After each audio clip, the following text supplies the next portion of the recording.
Just as no one can be forced into belief, so no one can be forced into unbelief. One day, in retrospect, the years of struggle will strike you as the most beautiful. The great question that has never been answered, and which I have not yet been able to answer, despite my 30 years of research into the feminine soul, is, what does a woman want? He that has eyes to see and ears to hear may convince himself that no mortal can keep a secret. If his lips are silent, he chatters with his fingertips. Betrayal oozes out of him at every pore. The intention that man should be happy is not in the plan of creation. We are never so defenseless against suffering as when we love.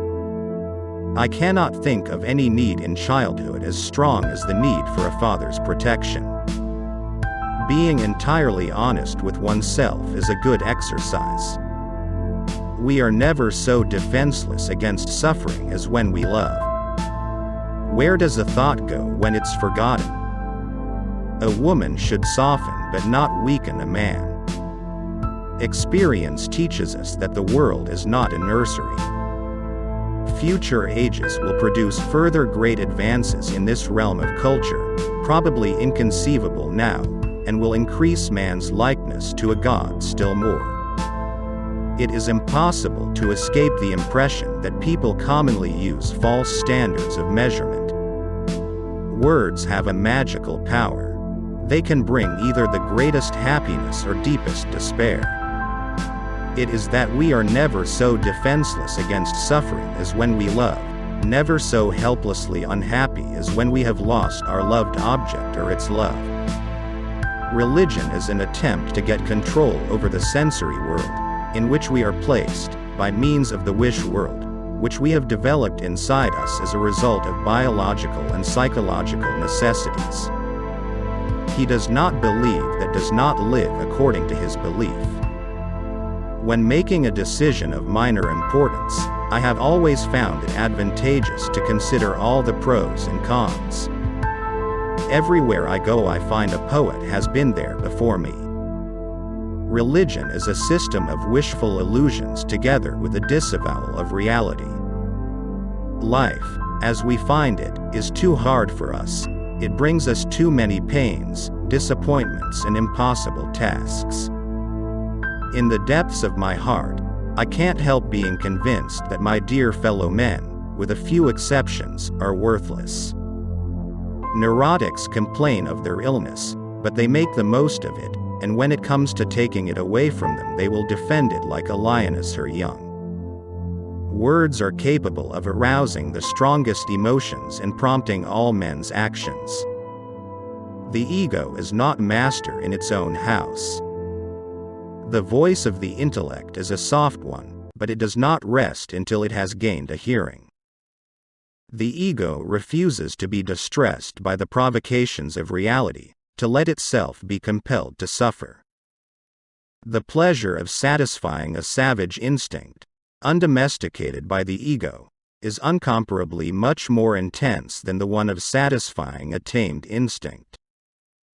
In mourning, it is the world which has become poor and empty. In melancholia, it is the ego itself. Every normal person, in fact, is only normal on the average. His ego approximates to that of the psychotic in some part or other and to a greater or lesser extent. Analysis does not set out to make pathological reactions impossible, but to give the patient's ego freedom to decide one way or another. Children are completely egoistic. They feel their needs intensely and strive ruthlessly to satisfy them. The functional importance of the ego is manifested in the fact that normally control over the approaches to motility devolves upon it. Towards the outside, at any rate, the ego seems to maintain clear and sharp lines of demarcation. The poor ego has a still harder time of it. It has to serve three harsh masters, and it has to do its best to reconcile the claims and demands of all three.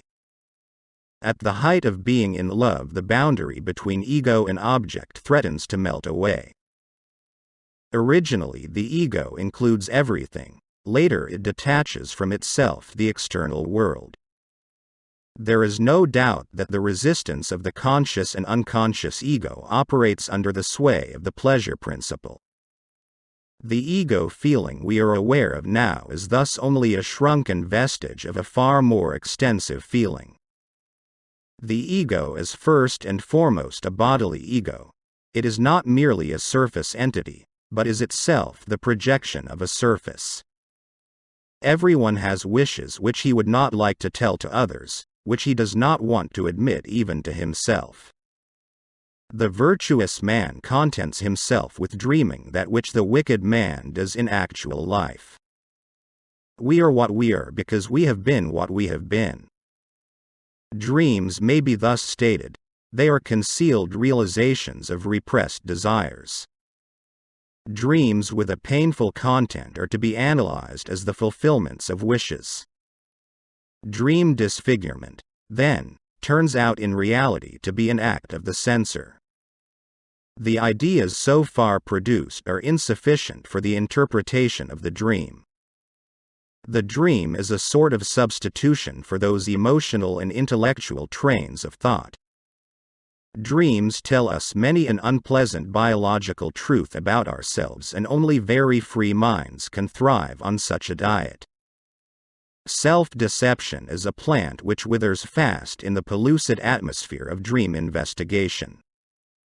If we subject the content of the dream to analysis, we become aware that the dream fear is no more justified by the dream content than the fear in a phobia is justified by the idea upon which the phobia depends. Being entirely honest with oneself is a good exercise. If youth knew, if age could. Love and work are the cornerstones of our humanness. The scope of one's personality is defined by the magnitude of that problem which is capable of driving a person out of his wits. Before you diagnose yourself with depression or low self-esteem, make sure that you're not surrounded by fools. When inspiration does not come to me, I go halfway to meet it. Love and work. Work and love, that's all there is. Unexpressed emotions will never die. They are buried alive and will come forth later in uglier ways. Out of your vulnerabilities will come your strength. Immorality, no less than morality, has at all times found support in religion. No one who, like me, conjures up the most evil of those half-tamed demons that inhabit the human breast, and seeks to wrestle with them, can expect to come through the struggle unscathed. Most people do not really want freedom, because freedom involves responsibility, and most people are frightened of responsibility. One thing about human beings puzzles me the most is their conscious effort to be connected with the object of their affection, even if it kills them slowly within. Whoever loves becomes humble. Those who love have, so to speak, pawned a part of their narcissism. In the small matters trust the mind, in the large ones the heart. A certain degree of neurosis is of inestimable value as a drive, especially to a psychologist. Religion is an illusion, and it derives its strength from the fact that it falls in with our instinctual desires.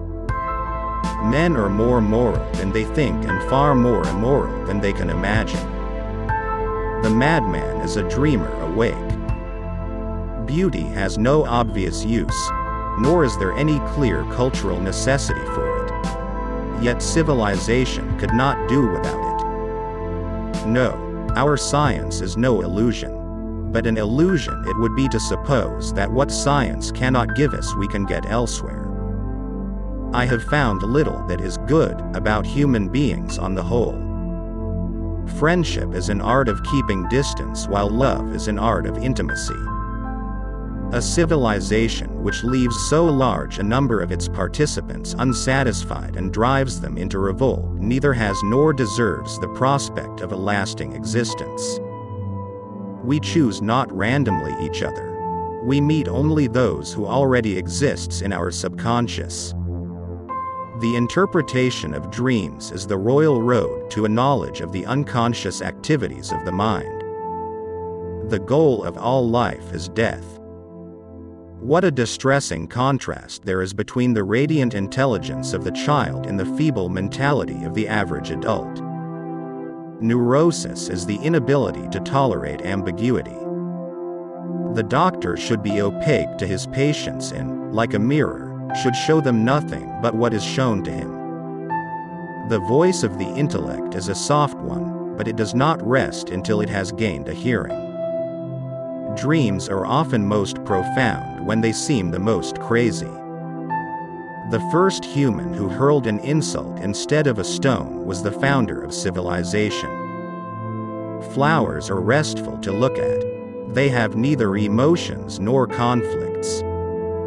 America is the most grandiose experiment the world has seen, but, I am afraid, it is not going to be a success.